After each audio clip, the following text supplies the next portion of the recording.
அறநெறியை பெரிதும் வளர்ப்பவர்கள் பெண்களே என்று அந்த அணியினுடைய நினைவு பேச்சாளர் கவிதாயகி உமா மகேஸ்வரி அவர்கள் சான்றுகள் பல சொல்லி இந்த மன்றத்தை ஈர்த்திருக்கிறார். பெண்களுக்கு பக்தி அறம் என்பது ரத்தத்திலேயே ஊறிப்போனது. ஒரு குழந்தை கருவாக இருக்கிற பொழுதே அவர்கள் பக்தியையும் அறநெறியையும் ஊட்டி வளர்க்கிறார்கள் என்ற சான்றை இங்கே வைத்தார். 2 பேரும் தன்னுடைய வாதங்களை இந்த மன்றத்தில் வைத்திருக்கிறார்கள். 2 பேர் பேசுகிற போதும் 2 பக்கம் பேசுகிற போதும் இருவரும் சரியாக இவர்கள் சொல்வதுதான் சரி என்ற ஒரு உணர்வை ஏற்படுத்தியது. என்றாலும் நடுவர் என்ற முறையிலே நான் தீர்ப்பை சொல்லியாக வேண்டும். நீதிமன்றங்களைப் போல அடுத்த ஆண்டு தீர்ப்பு நான் சொல்லுகிறேன் என்று போக முடியாது. இப்பொழுதே சொல்லியாக வேண்டும். நீதிமன்றங்களுக்கு இருக்கிற வாய்ப்பு பட்டிமன்றங்களுக்கு இல்லை.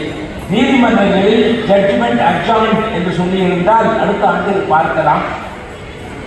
ஆக ஆன்மீகம் என்பது அடுத்தவர்களுக்கு உதவி செய்வது.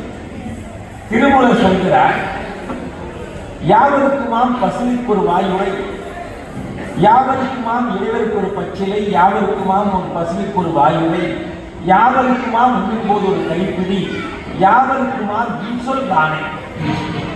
அப்போ அடிப்படையில் இறைவனுக்கு ஒரு பச்சிலைனா இறைவனை வேண்ட போகும்போது ஒரு பச்சிலை வாங்க வேண்டும் சொல்றாங்க. அப்படின்னா பச்சிலை என்றால் அதை வாங்கி போற மாத மரியாதையை அவர் குறிப்பிட்டு தாவர ஜங்கமங்களோடு நாம் வாழ வேண்டும் என்ற உணர்வை ஏற்படுத்துகிறார். பசுவிற்கு ஒரு வாயுவையில் சொன்னால் விலங்குகளை எல்லாம் நம்முடைய கூடை அணைத்து வாழ வேண்டும் என்ற உணர்வை இங்கே ஏற்படுத்துகிறார். உண்ணும் போது ஒரு கைப்பிடி என்று சொன்னால் நாம் மற்றவர்களுக்கு உதவி செய்து வாழ வேண்டும் என்பது. அதற்கு நிறைவாக ஒரு இன்சொல், ஒரு நல்ல சொல் பேசினாவே எங்களுக்கு போதும். நாங்கள் வருகிற போது அன்புக்குரிய சகோதரர் வெங்கடேஷ் அவர்கள் ஓடி வந்து வாங்க என்று வரவேற்று அமர வைத்து நீங்கள் உள்ளே வழிபாடு சென்று வாருங்கள் என்றார். அவர் அதைத் தொடர்ந்து அறங்காவலர் தலைவர் வந்தார், ஈவோ வந்தார், புலவர் அவர்கள் வந்தார்கள். இந்த அன்பான உபசரிப்புக்குள் ஆன்மீகத்தை நாம் பார்க்கிறோம். அதுதான் நம்முடைய இருந்துச்சு. வீட்டுக்கு யாராவது வந்தா வாங்க, உட்காருங்க, சாப்பிடுங்க, பால் சாப்பிடுங்க, நல்லா இருக்கிறீங்களான்னு மனசு நிறைய பேசினா அந்த அன்பும் அறமும் ஆன்மீகம் இருக்கிறது.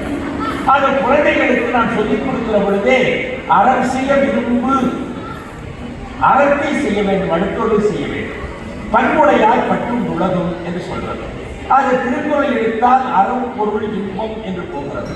அறப்பொருள் இன்பம் என்று சொன்னால் அறத்தின் வழியில் பொருளை ஈட்டி இன்பமாக வாழ் என்று அர்த்தம். வாழ்வாங்கு வாழ்தல் வானுரையில் தெய்வத்துள் வைக்கப்படும் என்று சொல்றோம். ஆக சக மனிதர்களையும் தன்னை போல் பாவிக்கிற உணர்வு ஆன்மீகமாக அறமாக இருக்கிறது.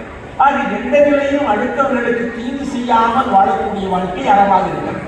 வேதாந்தத்தின் நீதி ஒன்று சொல்வார்கள், என்னுடைய சிந்தனையால் எனக்கோ மற்றவர்களுக்கோ தீங்கில்லாமல் நான் வாழ வேண்டும். எனக்கு ஒரு சிந்தனை வருகிறது, அந்த சிந்தனையால் எனக்கே தீங்கு வரக்கூடாது, பாக்கி பேருக்கும் தீங்கு வரக்கூடாது என்ற உணர்வு வேண்டும். இந்த உணர்வு தொட்டில் பழக்கம் சுடுகாடு மட்டும் என்று சொல்கிறார். குழந்தையாக இருக்கிற பொழுதே இந்த உணர்வை ஊட்டி வளர்க்க வேண்டும். ஆக இந்த உணர்வை ஊட்டி வளர்க்கிற வாய்ப்பும் பொறுப்பும் நம்முடைய தாய்மார்களுக்குத்தான் இருக்கிறது. ஆண்கள் என்பவர் ஈன்று குழந்தைகள் ஈந்தலை கடனே, சான்றோர் நாட்டுகள் தந்தைக்கு கடனே என்று அந்த காலத்தில் சொன்னாலும், இப்போ வேகமாக வளர்ந்து கொள்கிற காலத்தில் அனைவரும் ஒன்றை மனதில் வைத்துக் கொள்ள வேண்டும். ஒரு மரத்தை பார்க்கிறோம், அந்த மரத்தினுடைய இலைகளும் கனிகளும் மலர்களும் புதுமையாக வந்து கொண்டே இருக்கிறது ஆண்டுதோறும். ஆனால் அந்த மரத்தினுடைய வேர் எப்பொழுதும் பழமையாக இருக்கிறது. சரிங்களா கண்ணியின் கந்தசாமி? மரம் எப்பொழுது வந்ததோ அந்த வேர் அப்படியே இருக்கிறது. புதிய வேர்கள் வரலாம், ஆனால் பழைய வேர்கள் அழிந்து விடுவதில்லை. இதுவாறு தான் விஞ்ஞான தொழில்நுட்பம் என்பது ஆண்டுதோறும் மாறிக்கொண்டே இருக்கிறது. இப்ப ஆர்டிபிஷியல் இன்டெலிஜென்ஸ் என்று வந்துவிட்டது. யாரை வேண்டுமானாலும் எப்படி வேண்டுமானாலும் பார்க்கலாம். நேற்று ஒரு வீடியோ வந்தது, இறந்து போன அப்பா சொர்க்கலோகத்திலிருந்து வந்து கல்யாணத்திலே கலந்து கொள்வதை போல ஒரு காட்சியை அனுப்பியிருக்கிறார். அப்ப சயின்ஸ் அண்ட் டெக்னாலஜி மாறிக்கொண்டே இருக்கிறது. ஆனால் வேர் போல இருக்கக்கூடியது நம்முடைய ஆன்மீகமும் கலாச்சாரமும் பண்பாடும் எப்பொழுதும் அழியாமல் நாம் காத்து வர வேண்டும். அப்பொழுதுதான் அடுத்த தலைமுறைக்கு இதை கொண்டு போய் இருக்க முடியும். இல்லாவிட்டால் மனிதனை அழித்துக் கொள்வார். உலகத்தில் அமைதி இருக்காது, வீட்டில் அமைதி இருக்காது, தெருவிலே தைரியமாக போக முடியாது. ஆக ஆன்மீகத்தையும் அறநெறியையும் வளர்ப்பதில் ஆண்கள் பெரிய பங்கெடுத்துக் கொண்டாலும் அதைவிட அதிகமாக பங்கு வகிப்பவர்கள் பெண்களே என்று இந்த மன்றம் தீர்ப்பளித்து விடைபெறுகிறது. நன்றி, வணக்கம்.